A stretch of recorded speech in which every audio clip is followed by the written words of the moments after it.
आज की इस कॉन्फ्रेंस को लेकर क्या बताना चाहेंगे सर? किस प्रकार का डेवलपमेंट है, किस प्रकार का नया इसमें यूनिक नया तरीका है और किस प्रकार से इस फोरम को ग्लोबल लेवल पे ले जाने की तैयारी है? ये अभी अभी आप देख रहे हैं, कुछ दिन पहले ही जोशीमठ में जो हुआ, उससे अब हम सब इस निष्कर्ष पे निकल रहे हैं कि जो भी डेवलपमेंट हो रहा है वो डेवलपमेंट सही नहीं हो रहा है।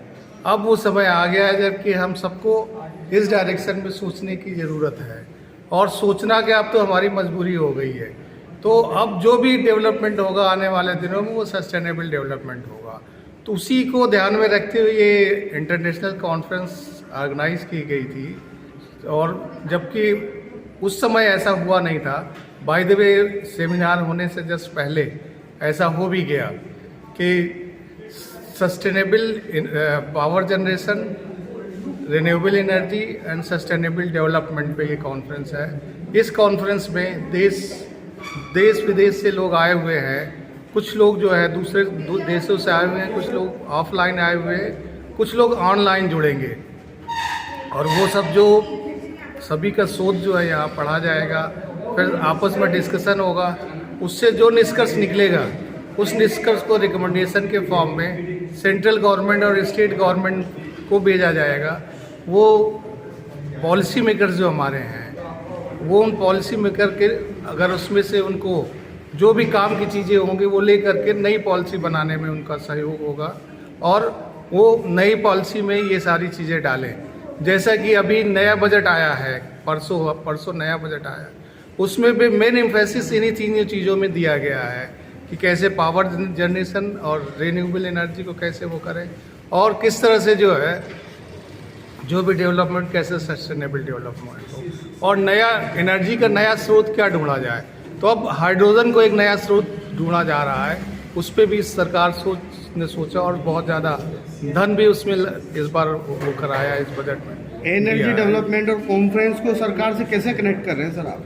तो जो भी शोध ये है, इस शोध के जो विषय रखे गए हैं उसमें जो भी डेलिब्रेशंस हो रहे हैं, और उन डेलिब्रेशन के बेसिस पे हम कुछ क्या चेंज करना चाहिए, हमारी पॉलिसीज़ में क्या चेंज होना चाहिए, वो इसमें डिस्कस किया जाएगा, और उसके बेसिस पे रिकमेंडेशन बनाया जाएगा। हमारे साथ हैं राजस्थान तकनीकी विश्वविद्यालय के honourable VC Shri SK Singh साहब। सिंह साहब, जब रिन्यूएबल एनर्जी का बात आती है तो उसमें विंड एनर्जी, सोलर एनर्जी, ये सब आती हैं। राजस्थान सरकार के अलावा भारत सरकार ने भी सोलर एनर्जी पे जो सब्सिडी देते थे वो बंद कर दी है। तो क्या आप इस कॉन्फ्रेंस से कोई इस तरह का प्रस्ताव पारित करेंगे भारत सरकार के लिए कि जो पहले सब्सिडी दिया करते थे वो पुनः लागू की जाए? देखिए, कोई भी चीज़ नया जब शुरू में आता है तो लोगों को पता नहीं होता, इसलिए सब्सिडी दिया जाता है और इनकरेजमेंट दिया जाता है। लेकिन जब उसके लाभ उसके जब पता चल जाते हैं तो लोगों को वो खुद ही करना पड़ता है। अब वो समय आ गया है कि इससे सभी को फ़ायदा नज़र आने लगा है। जो जैसे सोलर एनर्जी है, अब सोलर एनर्जी को हमारी सरकार ने मैंडेटरी कर दिया है। अगर कोई भी कंस्ट्रक्शन होगा, कोई भी इंडस्ट्री लग रही है, तो उसको सोलर एनर्जी इतना % लेना ही लेना पड़ेगा। ऐसा मानिए कि जैसे कोई भी नई सोसाइटी आ रही है, उस सोसाइटी में आपको 50% छत पे सोलर एनर्जी के लिए रखना पड़ेगा। तो जब एक हम मैंडेटरी कर रहे हैं, वो ऐसे समय में जो है अब ज़रूरत नहीं रह गई है कि हम उसको पुरानी व्यवस्था पे जाएं। अब सभी को करना ही पड़ेगा, अब वो समय आ गया है। मैं यहाँ थोड़ा सा आपको इंटरप्ट करूँगा। आपने जो ये सब्सिडी वापस लेने की बात कही है, ये पूर्णतः सही नहीं है।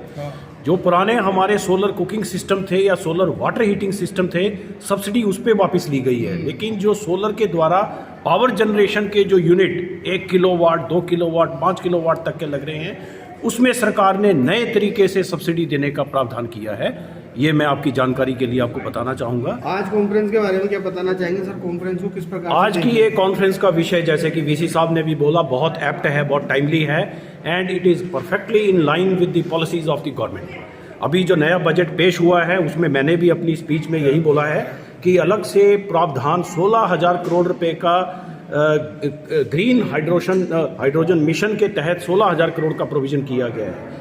35,000 करोड़ का प्रोविज़न क्लीन एनर्जी के लिए किया गया है।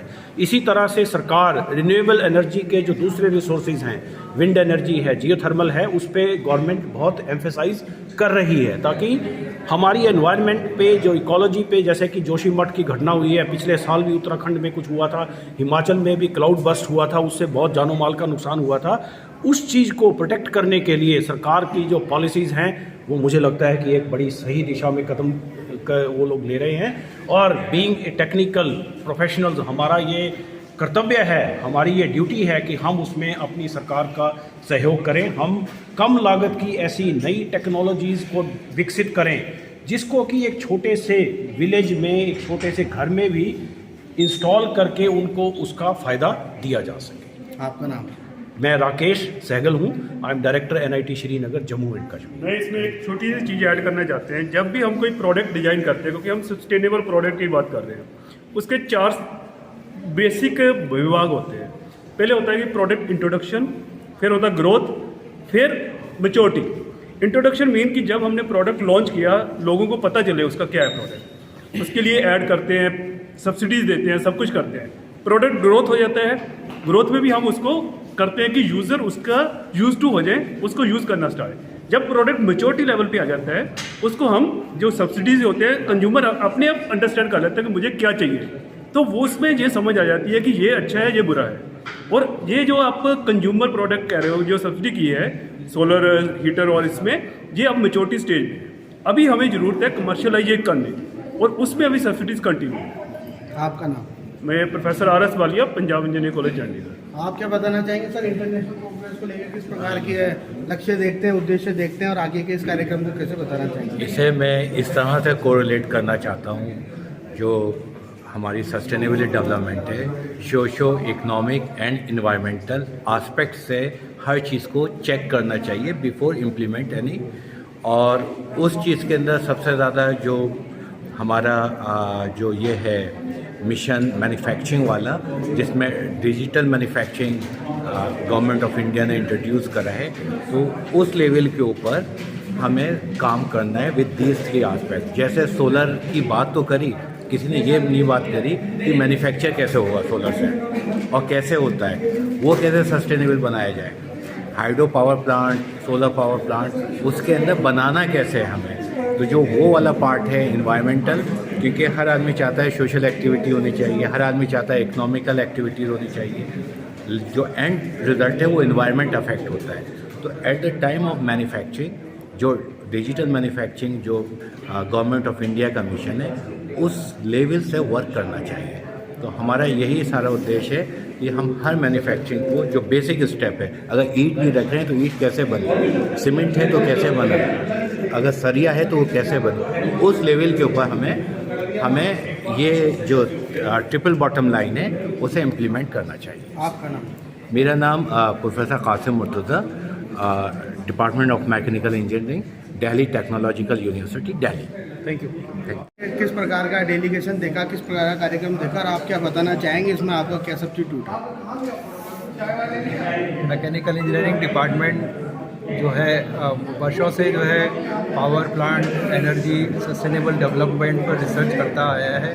और हमारे आपको मेरे को ये बताते हुए जानकारी है, आप सभी को पता होगा कि कोटा एक ऐसा शहर है जिसके आसपास सभी तरह के पावर प्लांट मौजूद हैं। जैसे कोटा में थर्मल पावर प्लांट है, रावतभाटा में एटॉमिक पावर प्लांट है, जवाहर सागर में हाइडल प्लांट है, अंता में जो है कंबाइंड साइकिल गैस प्लांट है, और हमारे जो राजस्थान में सोलर एनर्जी का बहुत बड़ा केंद्र बना हुआ है, विंड पावर पर काम हो रहा है। तो हमने ये कॉन्फ्रेंस इसलिए आयोजित करी है कि इससे जो भी क्षेत्र के विशेषज्ञ हैं और जो इंजीनियर्स हैं, इन कंपनियों में काम करने वाले हैं, एकेडमिक्स में फैकल्टी मेंबर्स हैं, वो सब इस रिसर्च के बारे में आदान प्रदान करें, एक दूसरे को जानकारी दें। और जो हमारे विश्व में जो कोल बेस्ड फॉसिल फ्यूल की जो समस्या है, जिसके कारण पॉल्यूशन होता है और ये डिप्लीट होता जा रहा है, तो उसके कोई अल्टरनेट को कैसे जो है पॉपुलराइज करा जाए, इसके ऊपर जो है सभी विशेषज्ञ मंथन कर रहे हैं। क्योंकि आज की आवश्यकता है कि हमारे जो है वो ऐसे नॉन रिन्यूएबल एनर्जी सोर्सेज का हम उपयोग करें, जिससे कि हमारी आने वाली पीढ़ियों के लिए अच्छा एनवायरनमेंट उपलब्ध हो, साथ ही साथ उनको जो है वो हमारे रिसोर्सेज का भी। तो सर आप इसी कॉन्फ्रेंस में आज पहली बार शामिल हुए, पहले भी शामिल हुए? मैं इस विभाग का विभागाध्यक्ष हूँ और हमारा विभाग ही इस कॉन्फ्रेंस को आयोजित कर रहा है। अच्छा, तो पहले जो कॉन्फ्रेंस आयोजित होती थी उनके रिजल्ट के मुकाबले इस कॉन्फ्रेंस को आप कैसे देख रहे हैं सर? इसमें जो है अभी आप देखिए कि इतने हमारे विशेषज्ञ आए हैं, साथ ही साथ ये वाली कॉन्फ्रेंस जो है हमने हाइब्रिड मोड में ऑर्गेनाइज करी है, जिसमें कि जो है विशेषज्ञ जो है वो ऑनलाइन भी जुड़ रहे हैं और साथ ही साथ जो है जो लोग आप आए हैं वो लोग यहाँ कोटा में भी आए हैं। अच्छा सर, बात चल रही है इस मॉड्यूलर को मैन्युफैक्चर करने की, उसके बारे में थोड़ा कुछ सरल समझाइए ना। मैन्युफैक्चर के लिए तो देखिए क्या है कि धीरे धीरे जो सोलर के जो है वो उपयोगिता हम सबको नज़र में आ ही रही है, और साथ ही साथ जो है वो इसकी आप देखें कि ये इतना पॉपुलर हो रहा है सोलर, और इतने ज़्यादा लोग लगा रहे हैं कि अब सोलर से उत्पादन बहुत ज़्यादा होने लग गया है। तो अब आगे हमको ये मंथन करना है, क्योंकि सोलर के साथ समस्या ये है कि सोलर पावर सिर्फ दिन में ही उपलब्ध होती है। तो अब हमारे को ऐसी स्टोरेज डिवाइसेस को भी जो है वो डेवलप करना है, जिससे कि जो है दिन की एनर्जी को हम स्टोर करें और रात में उसको यूज़ करें। इससे क्या होगा कि पूरे 24 घंटे हमको जो है बिजली की उपलब्धता है।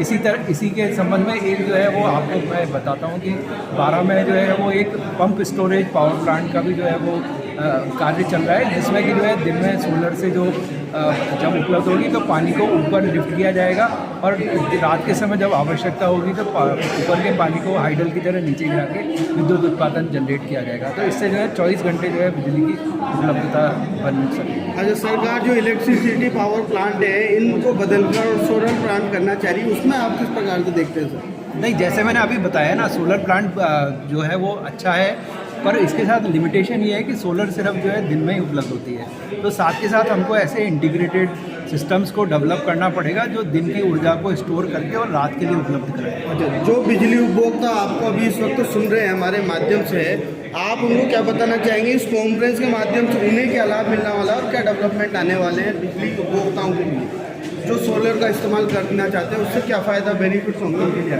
इस कॉन्फ्रेंस में पूरे भारत से और विश्व से भी अनेक विशेषज्ञ जुड़ेंगे और वो अपनी अपनी राय देंगे, और इससे हमारे को ऐसे सिस्टम डेवलप करने में मदद मिलेगी जिससे कि हम जो है वो रिन्यूएबल एनर्जी सोर्सेज का उपयोग करते हुए पूरे समय उपभोक्ता को बिजली उपलब्ध करा सकें तथा ये बिजली जो है वो न्यूनतम दर पर भी हो। सर आपका नाम बताइए। मेरा नाम Anand Chaturvedi, head mechanical engineering department, Rajasthan technical university Kota.